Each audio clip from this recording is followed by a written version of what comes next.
So guys, Tesla just launched their robotaxi, and in some aspects, NIO is actually ahead of Tesla. I'll explain everything. And also, what are NIO's aspirations for robotaxis? Will NIO have robotaxis? And how NIO is actually closer to robotaxis than Tesla. Very interesting. But first of all, we got great news from China. Of course, NIO just had their 600,000th delivery in Shanghai, 600,000 production cars. Wow, absolutely spectacular. I remember taking delivery of my NIO back almost 4 years ago.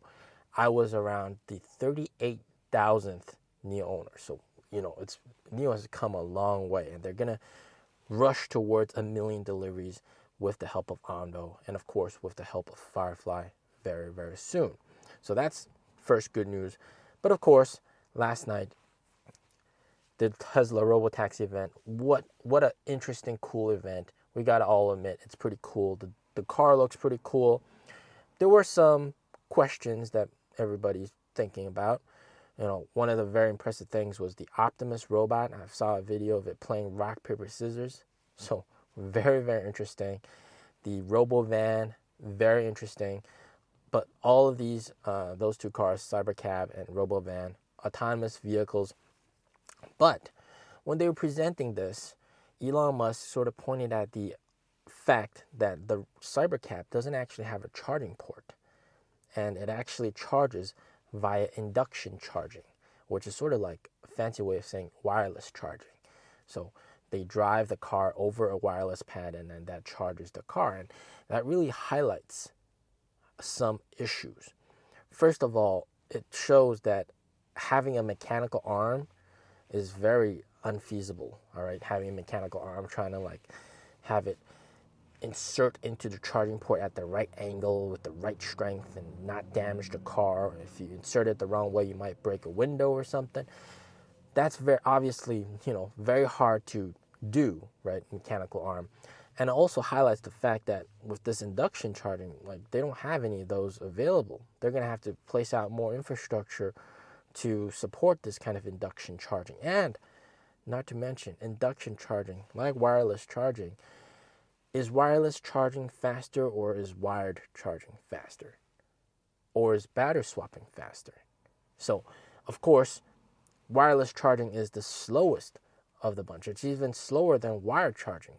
I'm sure if you guys have a phone that can do wireless charging, it's much slower than wired charging. So you have a situation where for Tesla robotaxis, those cars going on the road, they're going to have a problem of how much battery is left, how to replenish that battery. Whereas with NIOs, of course, you can just go for a battery swap, 3 minutes, and then you're ready to rock and roll again, right? Who knows how long it's going to take for that induction charging? And even if they have a lot, which it's going to take time for them to place down a lot of those induction chargers, it will probably take at least an hour to charge to full, right? Considering that wired charging takes maybe 30 minutes, I would say optimistically maybe an hour, or hopefully less.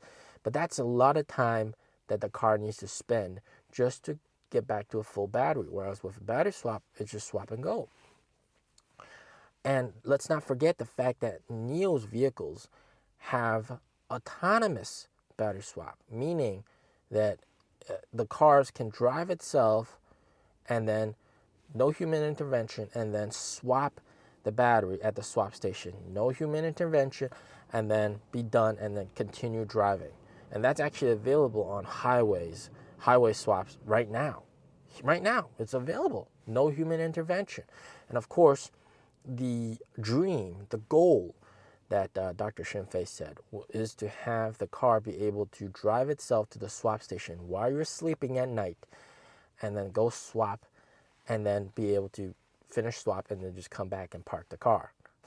That's the dream, all right? That's what they're trying to achieve. And they're pretty close to that already. But one thing's very clear is that when it comes to replenishing power for these autonomous vehicles, NIO is ahead. Now, the big question, when will NIO launch its own robotaxi? Well, I'm telling you, they have the capability. They got the infrastructure. They got all these swap stations. that support autonomous swapping, right? They could totally do it, minus the fact that maybe their NOP, NIO pilot, might need some more polishing, but NIO definitely has the hardware to back things up. And NIO is definitely capable of doing this. But big question, when? If? Will NIO do robotaxis? And unfortunately, this is where, I would have to disagree with the CEO. But William Li said that they will not be pursuing robotaxis. And I repeat that again. They will not be pursuing robotaxis, despite them being ahead of Tesla in terms of getting power to robotaxis, right? They will not be doing it. Why? Well, he said it twice already, actually. Once during summer this year, he talked during a live stream of the latest NIO pilot. He talked about, a viewer during the live stream asked about robotaxis, whether or not NIO is going to do it. He said he simply doesn't want to take the jobs of those hardworking people that are doing Uber and basically Didi here in China. And this is sort of like a very tough job, and he thinks that it's not good for the society to steal their work, right? And I got another clip. He said it again in another live stream as well. And I'll roll that clip right now.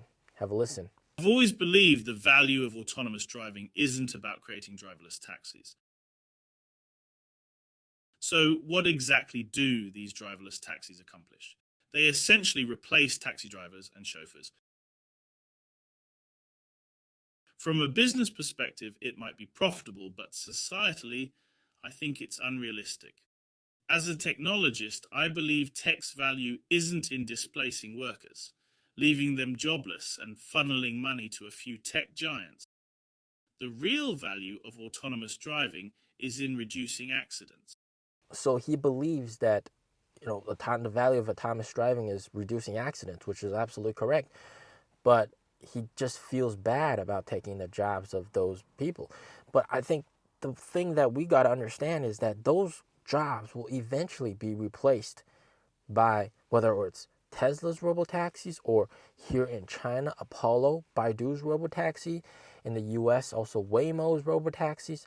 It's a trend. It's going to happen eventually. It's like the people that used to pick crops and their jobs got replaced by harvester machines, or people that used to screw on toothpaste caps and then it got replaced by automation, right? Or the classic example, the elevator workers, right? The elevator operators, they got replaced by automation. It's a trend. It's going to eventually happen. It's not whether or not you want their jobs to be taken. It's that their jobs will eventually be taken. Over here in China, you see those autonomous delivery vans, right? They're basically small little Meituan little yellow cars that do food delivery. And of course, for the last mile, or the delivering the food to the customer's doorfront, you still need a person to do that. But for most like distance traveling, that car is perfectly capable of delivering a lot of food. And eventually, we'll see these workers be replaced by automation, whether it's delivery workers or Uber or Didi drivers right here in China. They will eventually be replaced by automation. It's not whether or not we feel bad about them or we want them or not. It's a trend. It's going to eventually happen. It's like another revolution.